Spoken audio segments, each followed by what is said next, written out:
Saludos mis amados hermanos, tenemos la oportunidad en esta jornada de seguir avanzando en nuestro estudio dirigente de la palabra del Señor a través de este panorama y en particular tratando un libro precioso, el libro de Esdras, que es una gran oportunidad para que nosotros podamos estar admirándonos en la grandeza de nuestro Dios y para que podamos también de manera muy preciosa darnos cuenta cómo el Señor se encarga de usar a hombres como tú y como yo para su gloria, con tareas que claramente son absolutamente formidables. El título Esdras de este libro que vamos a estar tratando se asigna básicamente por el reconocimiento de lo que es el personaje principal que aparece descrito acá. Originalmente se asume que este libro estaba unido o ligado con el libro de Nehemías y tiene mucho sentido, ya que en particular está presentando un relato que es completo de lo que es la repatriación de los judíos luego de lo que había sido el cautiverio. Esdras es visto en el libro como aquella persona que tiene la tarea de la formación de la comunidad religiosa después de lo que fue el cautiverio babilónico. El propósito de Esdras es registrar la fidelidad de Dios, que sabemos, obviamente, es claro en el libro a través de este restablecimiento en la tierra y sabemos también a través de lo que fue este proceso de 3 periodos de retorno a lo que fue Jerusalén. Permítame contextualizar un poquito esto para dar mucho más sentido a aquello que estamos diciendo.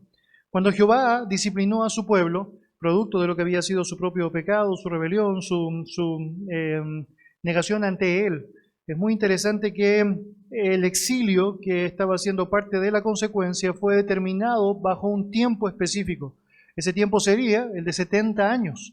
De hecho, el profeta Jeremías mencionó eso de manera muy específica. Leo para usted el capítulo 25, versículo 11 y 12, que señala: toda esta tierra será puesta en ruinas y en espanto, y servirán estas naciones al rey de Babilonia 70 años. Y cuando sea cumplido los 70 años, castigaré al rey de Babilonia y a aquella nación por su maldad, ha dicho Jehová, y a la tierra de los caldeos, y la convertiré en desiertos para siempre. Muy interesante, entonces lo que tenemos acá es la descripción bíblica de que el cautiverio iba a durar 70 años. En segundo lugar, es muy interesante que cuando leemos el libro de Isaías nos damos cuenta que Dios no solo determinó el tiempo de duración, sino que también especificó quién iba a ser el encargado de autorizar la liberación desde la perspectiva humana. Sabemos que este sería Ciro. Leo para usted Isaías, capítulo 44, versículo 28, que señala lo siguiente: ¿qué dice de Ciro? Es mi pastor y cumplirá todo lo que yo quiero. Al decir a Jerusalén, serás edificada, y al templo serás fundado. Ahora, esta declaración, que no solamente se complementa con Jeremías señalando la cantidad de años que iba a durar el cautiverio, sino que además agrega quién iba a ser el encargado de dar la autorización para que fuese llevado a cabo el retorno y la edificación del templo. Vemos acá que está narrada un siglo y medio antes de que realmente esto sucediese. De hecho, es muy interesante porque cuando leemos el libro de Isaías, nos sorprende saber que ni siquiera, es decir, Ciro existía, ni siquiera era rey de Persia. Por lo tanto, esto es una gran, oportunidad para reconocer a Dios y la grandeza de su palabra, dando una declaración tan clara como esta, una declaración profética tan específica como esta. Por lo tanto, tenemos los años que iba a durar y tenemos la persona que iba a autorizar el retorno. Es muy interesante cuando sigues leyendo la historia bíblica porque te sorprende ver que hay un hombre en cautiverio, se llama Daniel, y en un momento específico de su vida está leyendo el libro de Jeremías y realmente nota precisamente lo que tú y yo hemos apreciado de su escrito. Leo para usted Daniel 9, versículo 1 y 2. Dice lo siguiente: en el año primero de Darío, hijo de Asuero, de la nación de los Medos, que vino a ser rey sobre el reino de los caldeos, en el año primero de su reinado, yo, Daniel, miré atentamente los libros, el número de los años de que habló Jehová al profeta Jeremías, que habían de cumplirse las desolaciones de Jerusalén en 70 años. Por lo tanto, él se encuentra leyendo el libro de Jeremías y está ya a punto de cumplirse el tiempo que había sido determinado por Dios para el cautiverio. Y no solamente se sorprende al notar que esto había sido descrito, sino que ora al Señor insistentemente para que ahora se lleve a cabo el cumplimiento de su voluntad. Por lo tanto, el cumplimiento de la profecía se lleva adelante de manera muy preciosa a través de la voluntad soberana del Señor, pero en respuesta a la oración de Daniel. Ciro decreta lo que la profecía había anunciado previamente y entonces, 70 años después de lo que fue la primera, es decir, parte del exilio, el 605 antes de Cristo, se lleva adelante lo que sería esta vuelta a la tierra. Si ponemos esto en un gráfico, básicamente deberíamos decir lo siguiente: así como lo que fue el exilio se llevó en etapas, el exilio de la cautividad, también el retorno fue llevado en etapas. En primer lugar, tenemos el primer retorno liderado por Zorobabel, que en el año 538 antes de Cristo llevó consigo 42.360 judíos. Y cuando esto estaba sucediendo allá, obviamente lo que sabemos es que el propósito era establecerse y establecer lo que sería el templo. Sabemos que en un proceso de tiempo hubo oposición de los habitantes alrededor de Jerusalén, que mandaron una carta al rey de Persia, que ocasionó por un tiempo, por un lapso, que la construcción se detuviese.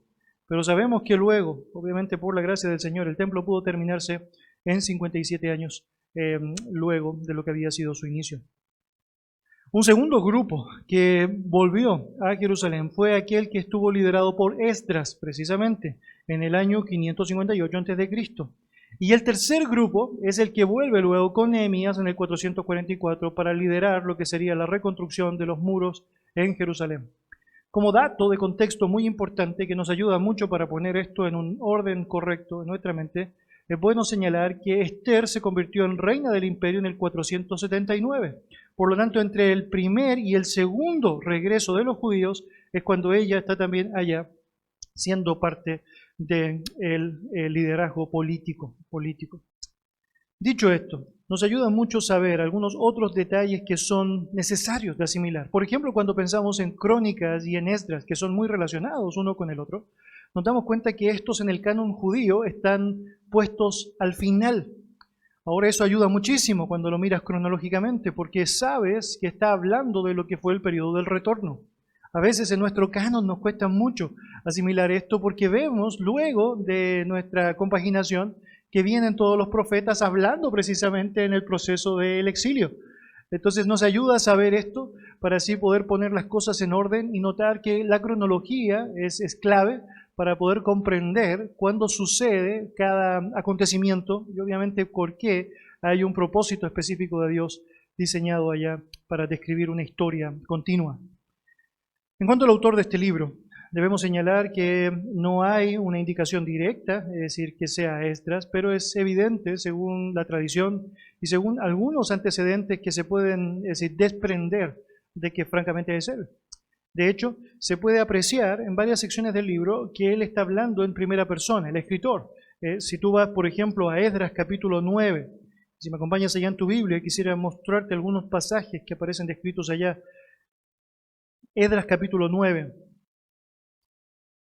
versículo 1 nos señala lo siguiente: acabadas estas cosas, los príncipes vinieron a mí, diciendo, el pueblo de Israel y los sacerdotes y levitas no se han separado de los pueblos de la tierra, de los cananeos, eteos, fereceos, jebuseos, amonitas, moabitas, egipcios, amorreos, y hacen conforme a sus abominaciones. Por lo tanto, tenemos acá la descripción en primera persona de aquel que está liderando al pueblo, a quien le llega esta acusación. Y sabemos que el líder en este tiempo del pueblo era específicamente Esdras. De hecho, es muy probable que haya escrito no solamente el libro de Esdras, sino también las crónicas, tal como nosotros notamos la semana recién pasada. Varios detalles fueron mencionados ahí, como por ejemplo el detalle de que era evidente el hecho de que los últimos versículos del libro anterior, como los primeros del libro de Esdras, narran los mismos sucesos de manera idéntica, señalando allá obviamente la mano de alguien que está escribiendo con mucha claridad. Ahora bien, nos vamos a preguntar quién es Esdras, y hay varios antecedentes que deberíamos saber. Podemos desprender obviamente del mismo libro que tenía una posición religiosa. De hecho, en el capítulo 7 de Esdras, versículo 1 en adelante, notamos que él tenía la ascendencia de lo que era, es decir, el propio Aarón. Verso 1 dice, pasadas estas cosas en el reinado de Artajerjes, rey de Persia, Esdras, hijo de Seraías, hijo de Azarías, hijo de Hilcías, hijo de Salum, hijo de Sadoc, hijo de Aitob, hijo de Amarías, hijo de Azarías, hijo de Meriaot, hijo de Searías, hijo de Uzi, hijo de Buki, hijo de Abisúa, hijo de Finés, hijo de Eleazar, hijo de Aarón, primer sacerdote. Por lo tanto, tienes acá un linaje descrito que nos muestra que precisamente él era de la estirpe sacerdotal. Por lo tanto, tiene mucho sentido cuando piensas en todo lo que involucra, no solo la escritura, tanto de las crónicas como de Esdras, que tienen muchas menciones sacerdotales, sino que también lo que involucra su liderazgo al pueblo de Israel en este periodo en donde se deseaba y se necesitaba reconstruir el concepto de quién era Dios en el pueblo y de la verdadera adoración al pueblo. De hecho, es evidente que podemos mencionar este libro como un regreso, pero un regreso no solamente a volver a Jerusalén después de haber estado cautivos, sino que un regreso a lo que era un entendimiento correcto de la adoración a Dios, asimilando el poder de la palabra y dándole a ésta el lugar preeminente. Y hombres como Esdras son tremendamente necesarios para que esto sea llevado adelante. Lo que tenemos también en cuanto a Esdras es una descripción de que él era un escriba, algo muy trascendente, tenía antecedentes importantes en cuanto a su noción de la ley y también en cuanto a lo que era su responsabilidad con esta. Esdras tiene allá antecedentes también de lo que significa muchos de los escritos políticos incluso de lo que era Persia, y sabemos que todos estos antecedentes son asimilados por él porque tuvo este privilegio de tener una noción tanto de capacitación como de intelectualidad que es apreciada. Una gran mención sobre él que nos describe con todo lo que es su propia intencionalidad hacia la verdad, es la que se ve notoriamente en el capítulo 7, versículo 10. Dice el texto: porque Esdras había preparado su corazón para inquirir la ley de Jehová y para cumplirla y para enseñar en Israel sus estatutos y decretos. Esdras, el sacerdote, el escriba, estaba asimilando su tarea de poder tomar la ley de Jehová, de cumplir la ley de Jehová en su propia vida, pero también de enseñar esa ley a las personas. Y obviamente eso nos dice muchísimo de él. Quizás algo más que podría dar como antecedentes, que era bilingüe. De hecho, vemos porciones del libro de Esdras escritas en arameo. Probablemente él está convencido también de que parte de su audiencia es bilingüe, por lo tanto no había inconveniente con escribir de esta manera. De hecho, probablemente era necesario hacerlo así. En cuanto a la historia, es muy importante señalar que es claro para muchos que Esdras fue precisamente quien fundó lo que se reconoció como la Gran Sinagoga. La Gran Sinagoga fue el inicio de la construcción de los fariseos. Ellos partieron muy bien, francamente. En el tiempo de Jesucristo claramente todo esto fue distorsionado, pero el comienzo fue muy bueno. Este deseo de querer conocer la ley, de vivir la ley y de enseñar la ley, que tristemente se fue distorsionando, pero que tenía una base sólida en lo que fue el testimonio y la vida de Esdras. De hecho, bajo este concepto de ser parte de esta gran sinagoga, se le asimila y se le atribuye también a él esta responsabilidad de haber sido el que se encargó de llevar adelante el canon del Antiguo Testamento, el que se encargó de compilar los escritos y de reconocer aquello que Dios había determinado como inspirados. Ver muchos detalles en el libro de su vida es algo impactante, francamente, para nosotros. Vamos a ir apreciando algunos de estos a medida que vayamos haciendo este panorama específico, pero debería decir a priori, es animante notar en un hombre encerrado lo que es la piedad, es decir, un carácter fuerte y firme ante él y un deseo de querer animar a otros con la verdad por sobre todas las cosas. ¿Qué podemos decir con respecto a la fecha? Bueno, de los hechos, tenemos allá desde el decreto de Ciro en el 538 a.C., hasta lo que fue el segundo gobierno de Nehemías, en el 430 a.C. Y en cuanto al manuscrito, la fecha de cuando se escribió este manuscrito, lo que sabemos es que esto se llevó a cabo en el 430, es decir, después de lo que fueron los sucesos narrados allá, obviamente, y sabemos que según el canon hebreo, Esdras y Nehemías se sitúan después de Daniel y antes de Crónicas, para tener allá un orden mucho más específico de lo que es la cronología de los libros allá. En cuanto al bosquejo general del libro de Esdras, tenemos en primer lugar lo que sería la restauración bajo Zorobabel, que toma los primeros 6 capítulos. En esto tenemos enunciado en el primer lugar lo que sería el retorno de muchos hasta la zona, y luego lo que sería la reconstrucción del templo, tomando los capítulos 3 al 6.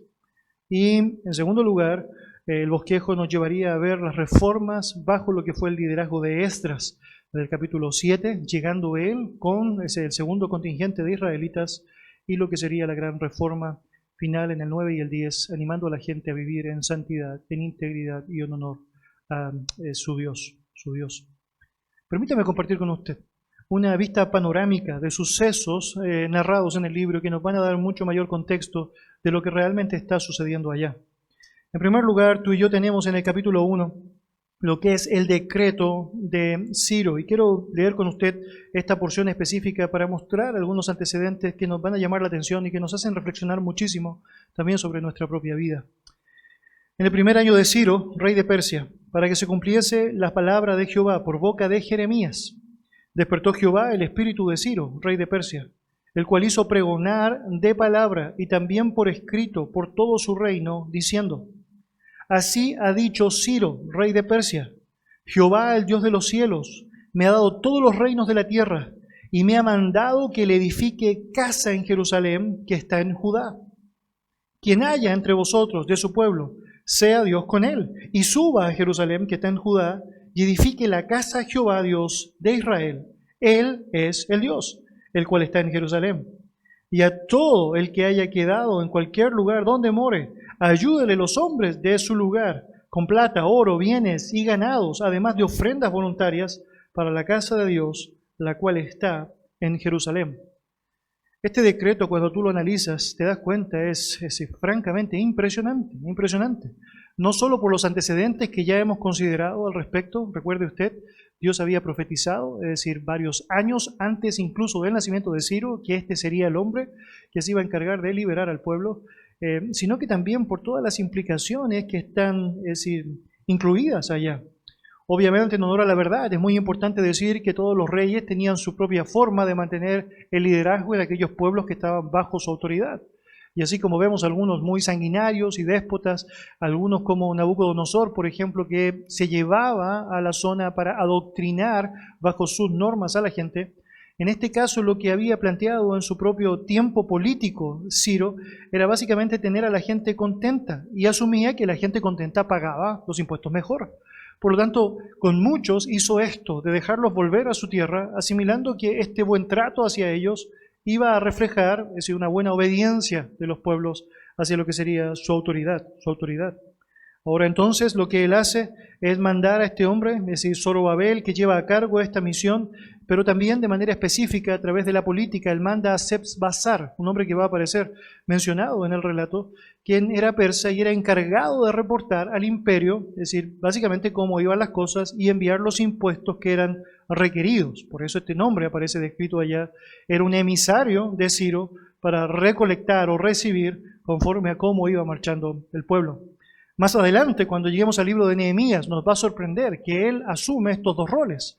Por un lado, el rol del líder, es decir, religioso, o el líder del pueblo en cuanto a llevar o animar a las personas a hacer lo que era correcto, pero también a través de este rol que era de reportar al imperio lo que estaba sucediendo como un hombre de confianza ante, en este caso, el rey.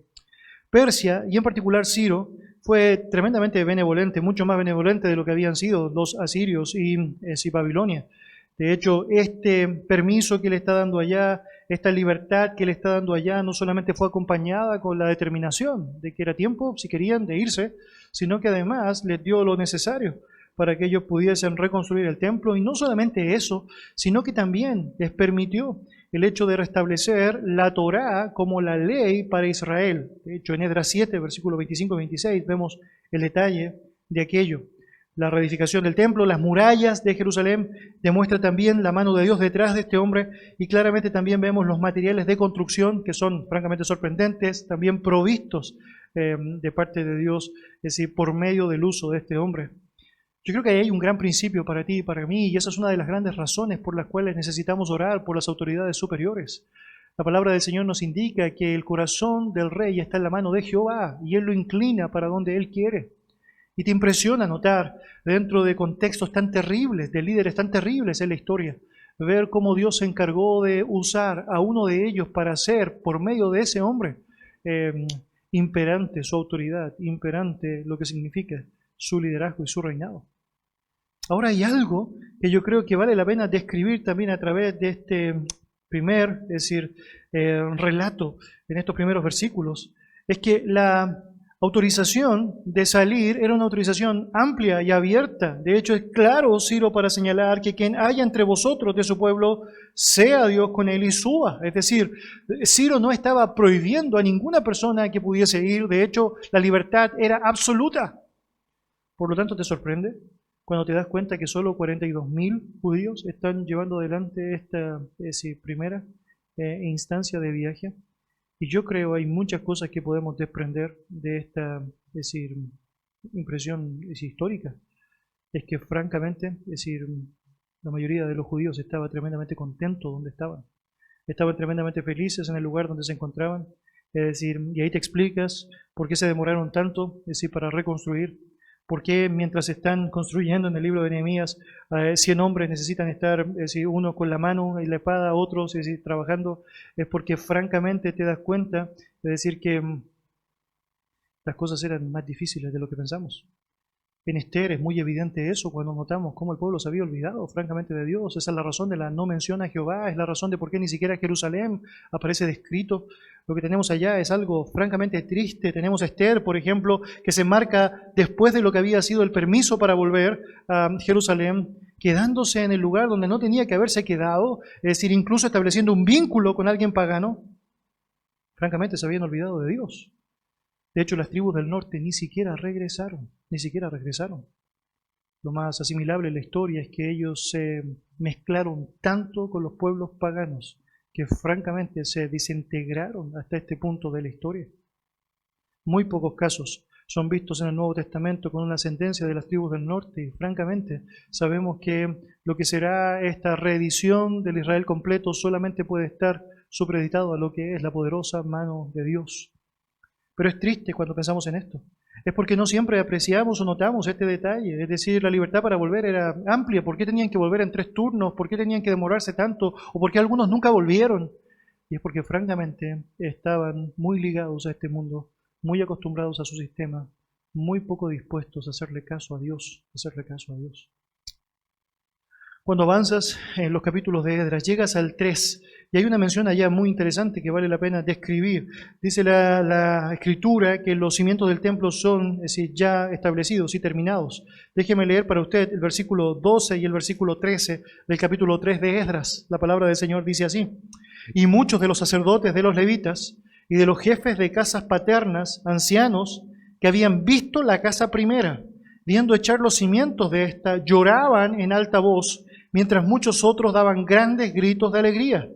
Y no podía distinguir el pueblo el clamor de los gritos de alegría y de la voz del lloro, porque clamaba el pueblo con gran júbilo y se oía el ruido hasta de lejos. Y notas acá que tenemos un conjunto de emociones manifestadas. Por un lado, gran gozo y por otro lado, gran clamor. Y el pueblo no podía distinguir la razón. Permítame explicar por qué está pasando lo que está pasando. La razón de emociones distintas tiene que ver mucho con ciertos detalles que el texto nos da y que nos permiten apreciar lo que finalmente terminó siendo la realidad de ese templo. Muchos de los sacerdotes, como bien aparece acá, habían visto la gloria de lo que había sido el templo de Salomón y ahora tenían que apreciar lo que era la realidad del templo de Zorobabel. Y francamente la diferencia era tremenda. Entonces está por un lado aquellas personas que saben que el templo se ha construido y están gozosos porque esto involucra obviamente su realidad con Dios, pero también por otro lado están muy tristes al saber que este no se asemeja en lo más mínimo a lo que fue la grandeza, la riqueza, la esplendidez del templo de Salomón. Y esa es la razón por la cual vemos acá este fuerte, conjunto de emociones tal como terminó siendo. Ya desde los cimientos se hacía evidente que esto iba a ser distinto, que esto iba a ser diferente. Cuando sigues avanzando en el libro de Esdras, llegas al capítulo 6 y te das cuenta que todo el templo es terminado. Es evidente también la mano del Señor bondadoso, trabajando allá, proveyendo lo necesario. Versículos 15 y 16 nos dice lo siguiente: esta casa fue terminada el 3er día del mes de Adar, que era el 6º año del reinado del rey Darío. Estamos hablando de Esdras capítulo 6, versículo 15. Versículo 16 señala: entonces los hijos de Israel, los sacerdotes, los levitas y los demás que habían venido de la cautividad, hicieron la dedicación de esta casa de Dios con gozo. El templo fue terminado, fue acabado, la tarea ya y lo hacen así con gozo, con gozo. En el capítulo 7 de Esdras tenemos la mención de lo que sería el regreso de Esdras. Recuerda ya que hasta este punto de la historia, todo lo que teníamos allá cifrado era el primer regreso de Zorobabel con el primer grupo de judíos, 42.000 de ellos. Ahora Esdras llega y empieza entonces el relato en primera persona describiendo lo que significa su, es decir, llegada ya con un grupo de judíos.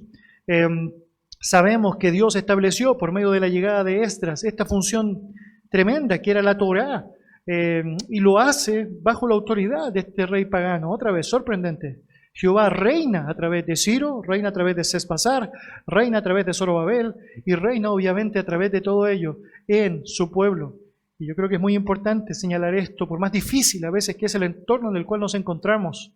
Dios sigue siendo el soberano y sigue siendo quien permite que se lleve adelante todo conforme a sus propósitos soberanos. En el capítulo 7, entonces, vemos la llegada de Esdras, la descripción de lo que significa su realidad, los antecedentes de lo que es su genealogía y también lo que es su deseo de llevar adelante este gran anhelo de no solamente inquirir la ley, es decir, vivir la ley, sino que también enseñar la ley, tal como aparece descrito en el versículo 10. Esdras es el primer escriba, es decir, descrito en las Escrituras. En otras palabras, tal como mencioné al principio, el primer fariseo también, en lo que fue el inicio de aquello, y obviamente también la primera mención de que aquello que comienza bien no siempre termina bien, tristemente por el corazón del hombre, el corazón del hombre. En el capítulo 9 vemos algo que es terrible, terrible, en lo que es el entendimiento de Esdras en cuanto a lo que era la santidad de Dios y lo que estaba pasando con el pueblo. Vemos allá una oración de Esdras porque escucha que ha habido matrimonios mixtos y su punto es muy marcado. Hay, es decir, una realidad de pecado terrible. Hemos pecado después de múltiples bendiciones que Dios ha dado, es lo que está señalando Esdras. Y obviamente no descuida el hecho de reconocer que Dios es inmutable. Permítame compartir con usted versículo 3 del capítulo 9 de Esdras. Dice así: cuando oí esto, ¿y a qué se refiere con oír esto? Bueno, con lo que había significado estas mezclas entre los judíos con aquellas mujeres que eran parte de otros pueblos. Versículo 2 dice: porque han tomado de las hijas de ellos para sí y para sus hijos, y el linaje santo ha sido mezclado con los pueblos de la tierra, y la mano de los príncipes y de los gobernadores ha sido la primera en cometer este pecado. Vemos entonces la reacción. Cuando oí esto, rasgué mi vestido y mi manto, y arranqué pelo de mi cabeza y de mi barba, y me senté angustiado en extremo. Y nos hace pensar mucho esto en cuanto a su concepto de santidad. Él podía notar cómo odiaba aquello que había sido tan malo y cómo él asimilaba su propia responsabilidad al respecto. Y se me juntaron, versículo 4, todos los que temían las palabras de Dios y de Israel a causa de la prevaricación de los del cautiverio, mas yo estuve muy angustiado hasta la hora del sacrificio de la tarde.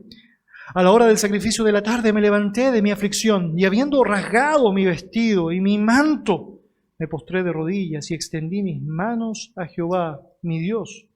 Y dije: Dios mío, confuso y avergonzado estoy para levantar, oh Dios mío, mi rostro a ti, porque nuestras iniquidades se han multiplicado sobre nuestra cabeza y nuestros delitos han crecido hasta el cielo. Desde los días de nuestros padres hasta este día hemos vivido en gran pecado y por nuestras iniquidades nosotros, nuestros reyes y nuestros sacerdotes, hemos sido entregados en manos de los reyes de las tierras, a espada, a cautiverio, a robo, a vergüenza, que cubre nuestros rostros como hoy día. Y ahora, por un breve momento, ha habido misericordia de parte de Jehová nuestro Dios, para hacer que nos quedase un remanente libre y para darnos un lugar seguro en su santuario, a fin de alumbrar nuestro Dios, nuestros ojos y darnos un poco de vida en nuestra servidumbre. Porque siervos somos, mas en nuestra servidumbre no nos ha desamparado nuestro Dios, sino que inclinó sobre nosotros su misericordia delante de los reyes de Persia, para que se nos diese vida para levantar la casa de nuestro Dios y restaurar sus ruinas y darnos protección en Judá y en Jerusalén. Pero ahora, ¿qué diremos, oh Dios nuestro, después de esto? Porque nosotros hemos dejado tus mandamientos, que prescribiste por medio de tus siervos, los profetas, diciendo: la tierra a la cual entráis para poseerla. Tierra inmunda es a causa de la inmundicia de los pueblos, de aquellas regiones por las abominaciones de que han llenado de uno a otro extremo con su inmundicia. Ahora pues, no daréis vuestras hijas a los hijos de ellos, ni sus hijas tomaréis para vuestros hijos, ni procuraréis jamás su paz ni su prosperidad, para que seáis fuertes y comáis el bien de la tierra, y la dejéis por heredad a vuestros hijos para siempre. Todo esto descrito acá, que francamente se nos hace muy difícil, en cuanto a la magnitud de la emoción que está albergando el corazón de Esdras, entenderla o empatizar con ella. Nos hace notar un hombre que tenía una santidad arraigada en lo que era el fundamento escritural. Mire, usted y yo podemos andar por la vida tratando de dejarnos llevar simplemente por legalismos insanos, por medio de cosas que nosotros apreciamos como santas, cuando Dios no señala que son santas. Pero cuando Dios señala que algo debe hacerse y nosotros somos celosos de aquello, eso es verdaderamente santificador. Y eso es, de manera muy clara, vivir la santidad como Él espera que seamos santos. Él está citando la Escritura, Éxodo 34, versículo 11 al 16, Deuteronomio 7, versículo 1 al 5, para señalar que Dios no estaba de acuerdo con las mezclas. La razón es que si tú miras la historia te das cuenta cómo las mezclas terminaron por distorsionar lo que era la santidad y la pureza de la relación del hombre para con Dios. Y lo que tenemos acá es una realidad en donde gran parte, desde los líderes del pueblo, tan como comienza describiendo este capítulo hacia abajo, personas que habían caído en esto, que era una demanda tan alta de la santidad de nuestro Dios.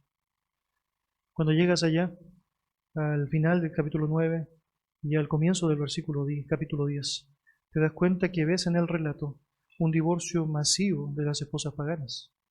Y eso es bien llamativo, porque de alguna u otra manera muchas personas han cuestionado esto como una situación muy compleja. Cuando lees Malaquías te das cuenta que Dios aborrece el divorcio, pero de pronto te das cuenta acá que este divorcio es permitido, de hecho es demandado por el liderazgo, en este caso por Esdras. Y yo quisiera mencionar algunas cosas que nos ayudan a comprender por qué esto fue permitido en este momento de la historia, con todo el dolor del corazón, sin duda de Dios, pero también con el dolor del corazón de Esdras. Bueno, la práctica no refleja circunstancias como las que hemos visto en otras historias de la Biblia, como la historia de Rahab o la historia de Ruth, en donde gentiles estaban creyendo en Dios y volviéndose a Él. De hecho, tú sabes, francamente, Dios siempre ha pensado en los gentiles y siempre ha tenido un corazón para con ellos. Es clara y explícita la mención que le hace en Génesis 12 a Abraham, que serán benditas en ti todas las familias de la tierra, incluyendo obviamente a gentiles en todas las familias de la tierra. Y vemos casos como los que he descrito de Rahab o Ruth, en donde ellas se encuentran sin duda en Dios, la llenura de sus vidas, habiendo tenido un trasfondo pagano. Lo que tenemos acá es un hecho concretamente distinto, en donde personas, y en este caso mujeres, no estaban volviéndose al Dios verdadero, sino que estaban arrastrando a estos hombres insensatos y débiles a lo que era su concepción del paganismo, a lo que era su, es decir, religiosidad impropia al Dios del cielo y de la tierra. Y puesto que Dios ya había frustrado el plan que vemos descrito en el libro de Esther, en donde quería realizar un genocidio Satanás hacia Israel, ahora vemos que Satanás intenta algo más sutil, y la forma sutil de erradicar a Israel es a través de esta mezcla de matrimonios mixtos. Y vemos claramente, tanto en Esdras como en Nehemías, dos ocasiones que un gran número de israelitas se habían casado con mujeres paganas. Y si no fuese por este divorcio masivo permitido en este momento de la historia, no tendríamos una sola generación de Israel después de esta instancia. Lo que estaba sucediendo acá, sin duda, era parte del plan satánico para distorsionar el linaje de Israel y, por ende, obviamente, evitar la llegada del Mesías. Algo que tenía que ser cumplido no solamente con todos los antecedentes bíblicos en cuanto a las características de este Mesías, sino que también en cuanto al linaje que Jesucristo debía tener. ¿Cómo se desglosa esto de manera específica? Bueno, varias cosas. Esdras se entera de ello y obviamente recibe este informe al saber lo que está sucediendo en Jerusalén. Él sabe que son noticias terribles, este matrimonio mixto, es decir, es terrible ante Dios. Él manifiesta la vergüenza, la angustia por esta situación, su pena es sincera, es convincente y nos habla de su corazón. a fin, es decir, es evidente que estos hombres están confesando de su error, están asimilando que ellos lo hicieron mal y obviamente se dan cuenta y reconocen que deben divorciarse. Muy importante, esto no anula lo que Malaquías nos enseña, y claramente Dios detesta el divorcio. Pero hay varias cosas que debemos destacar en relación a por qué este episodio es tan particular y específico. No se establece que sea el divorcio aceptable en circunstancias normales, claramente que no. De hecho, lo que vemos con detalle acá es que se examinaron los matrimonios uno por uno. Se presume que en los casos de aquellas mujeres que claramente habían creído, es decir, en Dios, obviamente pudieron seguir estableciendo su vínculo con estos hombres. Pero claramente habían otros, su gran mayoría, que no estaban dispuestos a aquello. Y aún, es decir, es evidente, había que tomar una determinación en honor a nuestro Dios, en honor a nuestro Dios. Aún se ve la misericordia de Dios al ver, es decir, cómo una luz es notoria en medio de todo este pecado terrible que el pueblo estaba llevando adelante. Necesitamos considerar, es decir, la estricta interpretación de la ley y el valor que tiene el hecho de estar dispuestos a obedecerlo. Yo diría de manera muy específica el valor que tiene un hombre como Esdras al estar dispuesto en una situación en donde podría haber dejado pasar las cosas sin asimilar lo que Dios había dicho y lo que iba a pasar por no hacer lo que Dios había dicho, sino que tomando hacia las determinaciones correctas, con firmeza, con dureza y por sobre todo con santidad, con santidad. Yo quisiera animarle a pasar tiempo leyendo el libro de Esdras. Es impresionante el poder notar detalles que son asombrosos en cuanto a la grandeza de Dios, la misericordia de Dios, el poder de Dios, graficado notoriamente allá.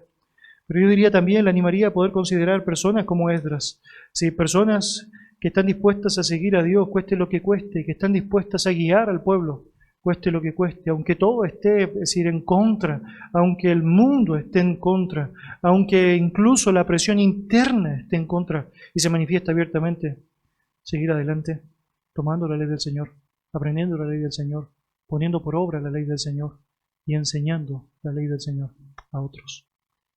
Bendito sea el Señor por su palabra. Vamos a orar. Dios, te damos muchas gracias por darnos la oportunidad de tomar tiempo en Esdras, Señor, aprender de su testimonio, de su ejemplo, de su vida. Gracias, Dios, por darnos el privilegio de poder tomar, Señor, tanto de usted y poder, Señor, ser desafiados a través de esta vida suya, Señor, en nosotros, para una actitud santa, piadosa, en donde aquellas cosas que detestas, Señor, son detestadas por nosotros y aquellas cosas que amas, Señor, son amadas por nosotros. Gracias, Señor, por tu verdad, una fuente preciosa y sin igual, y la oportunidad que tenemos, Señor, de poder apreciarla, valorarla, Señor, y, Señor, seguir creciendo en ella. En el nombre de Jesús. Amén.